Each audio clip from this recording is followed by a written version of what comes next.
add or subtract? Mheshimiwa Eugene. Thank you very much, Your Excellency. Ladies and gentlemen of the press, we are very perturbed by the recent developments that saw the High Court in Kiambu issuing orders blocking the implementation of the NADCO report.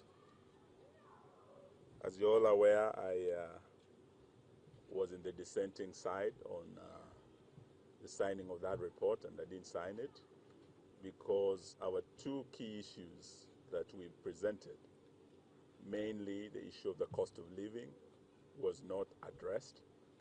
That was rejected by our friends in Kenya Kwanza. But now we understand why, because the intention was really to add more taxes, which they have done since we left Bomas. More and more taxes are coming up. And with the budget policy statement in place, the trajectory is increment of taxes across. If we had VAT being increased from 8% to 16% on fuel in the 2023 finance bill, now that VAT is being added even on milk and bread. We had zero rated under Uhuru Kenyatta, matters touching on essential commodities, things like bread, milk, just for ordinary Kenyans, families, to have a meal, that basic breakfast meal. Now our friends are also adding VAT on that to 16%. They want to add VAT also 16% in the education sector. Already many parents, as we speak, they were talking of over 300 Kenyan children who are challenges joining secondary schools. Over 100,000 have not joined as we speak because of the challenges that the parents are meeting. Now, if that is added, that burden will go even higher. The most worrying issue was the second issue that we raised at Bomas as Azimio, and this is one of the issues that sent Kenyans on the streets, and that is the issue of electoral justice, the issue of reconstituting IEBC, the issue of doing an audit of the last general elections that was a product of a divided commission. The majority of the commissioners, as they appeared before us, physically and electronically, they were still not owning the results of the 2022 general elections. We heard from them, our two sisters who were in the US, and our two brothers who came to Bomas. They said the results announced by Chebukati were not the results of the commission. Those results were Chebukati's plus a minority of the commission who are two commissioners. Though the Supreme Court made a decision on the matter, Kenyans still wanted to know exactly what happened. And that is why it was agreed by both sides that there should be an audit of that election, not to reverse the decision of the Supreme Court, but to ensure that future elections avoid the pitfalls of the past election, to ensure that the next elections of 2027, 10th August, that my brother Kalonzo wants to run as president, I want to run as president, there are others who want to run as president. Those elections will be credible, they will be verifiable. Those concerns that have been raised need to be addressed, and an audit will be able to reveal those pitfalls so that before 2027 we have in place remedial measures to address the concerns of Kenyans. That is what was agreed. And I do recall when we went to Kitui, we went to mourn our friend's brother-in-law in Kitui. We were very clear then that for my colleagues, and I really respect the decision they made, who said that though Kenya Kwanza refused the issue of cost of living and want to add taxes, we'll deal with that issue later. It's the next phase of our struggle, as my brother has said, that will actually lead Kenyans back to the streets. But for the sake of the next general election, the sake of reconstituting IEBC, for the sake of ensuring that the issue of delineation of boundaries, that is time-bound in our constitution, is addressed, let us not throw out the baby with the bathwater. In Kitui, I recited a poem by Jonathan Kariara, "For Grass Will Grow." And this parent did say to God that, God, if you're going to take away my only child, then give me strength to dig his grave, for grass will grow. And we did say to William Ruto and his Kenya Kwanza team that if they were going to cross the red line and actually interfere with the Boma's talks, the product, in terms of tampering with the electoral justice issue, which was the main issue by Azimio, apart from the issue of cost of living that was rejected, then they must be prepared for the consequences.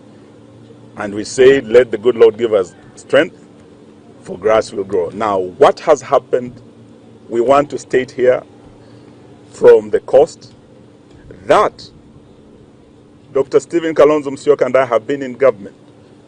We are experienced ministers. He was our 10th vice president. We know how governments work. We know how the deep state works. We know how the system works. We can see the fingerprints of the deep state, of the system, on this legal roadblock that has been placed in the way of the implementation of the Boma's document. And we do know that already signs have become clear in Parliament. The way the NADCO report is being processed through the Justice and Legal Affairs Committee of the House, JLAC, we do know that there have been deliberate delaying tactics on the part of our Kenya Kwanza friends.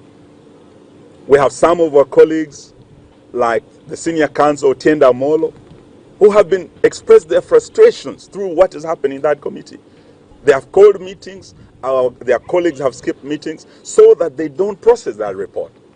So the strategy is to delay implementation in Parliament, and the ultimate strategy now is to derail the implementation of the NADCO report through the courts.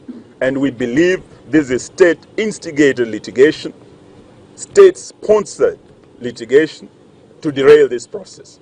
And we are saying today that as Azimio, we will not accept these tactics.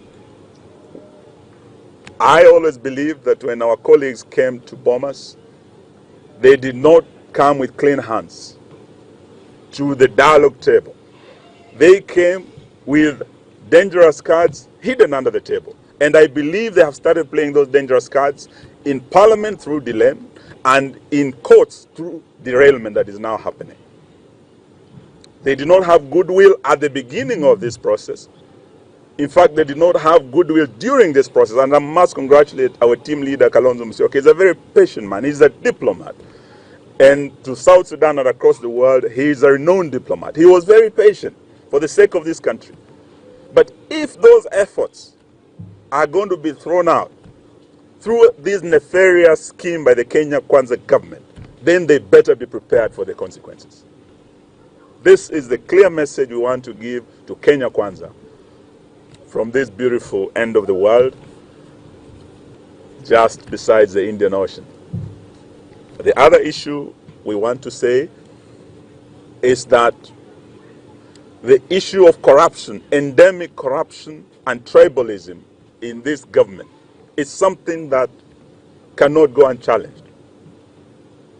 As we speak, Kenya has for the first time in recent days been added to the grey list of the world. The grey list is a shameful list of the most corrupt nations in the world.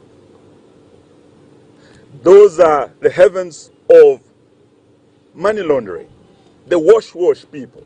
And indeed, Kenya has become a wash nation. Everything you look at now is fake, from the fake fertilizer. How do we trust these people?